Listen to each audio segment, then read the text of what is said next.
پھر اگر شوہر 2 طلاقوں کے بعد تیسری طلاق عورت کو دے دے تو اس کے بعد جب تک عورت کسی دوسرے شخص سے نکاح نہ کر لے اس پہلے شوہر پر حلال نہ ہوگی۔ ہاں اگر دوسرا خاوند بھی طلاق دے دے اور عورت اور پہلا خاوند پھر ایک دوسرے کی طرف رجوع کر لیں تو ان پر کچھ گناہ نہیں، بشرطے کہ دونوں یقین کریں کہ اللہ کی حدوں کو قائم رکھ سکیں گے، اور یہ اللہ کی حدیں ہیں، ان کو وہ ان لوگوں کے لیے بیان فرماتا ہے جو دانش رکھتے ہیں۔ اور تمہاری متعلقہ عورتیں جو حیض سے نا امید ہو چکی ہوں، اگر تم کو ان کی عدت کے بارے میں شبہ ہو تو ان کی عدت 3 مہینے ہے،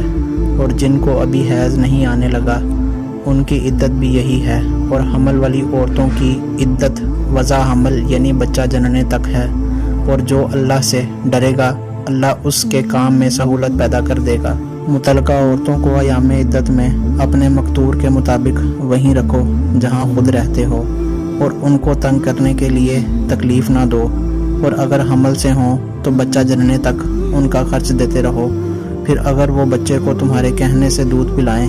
تو ان کو ان کی اجرت دو، اور بچے کے بارے میں پسندیدہ طریق سے موافقت رکھو،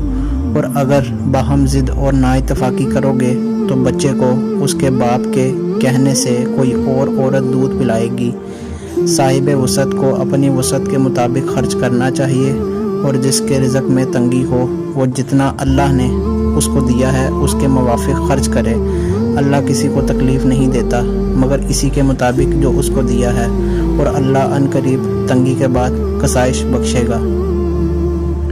مومنوں، جب تم مومن عورتوں سے نکاح کر کے ان کو ہاتھ لگانے یعنی ان کے پاس جانے سے پہلے طلاق دے دو تو تم کو کچھ اختیار نہیں کہ ان سے عدت پوری کراؤ، ان کو کچھ فائدہ یعنی خرچ دے کر اچھی طرح سے رخصت کر دو۔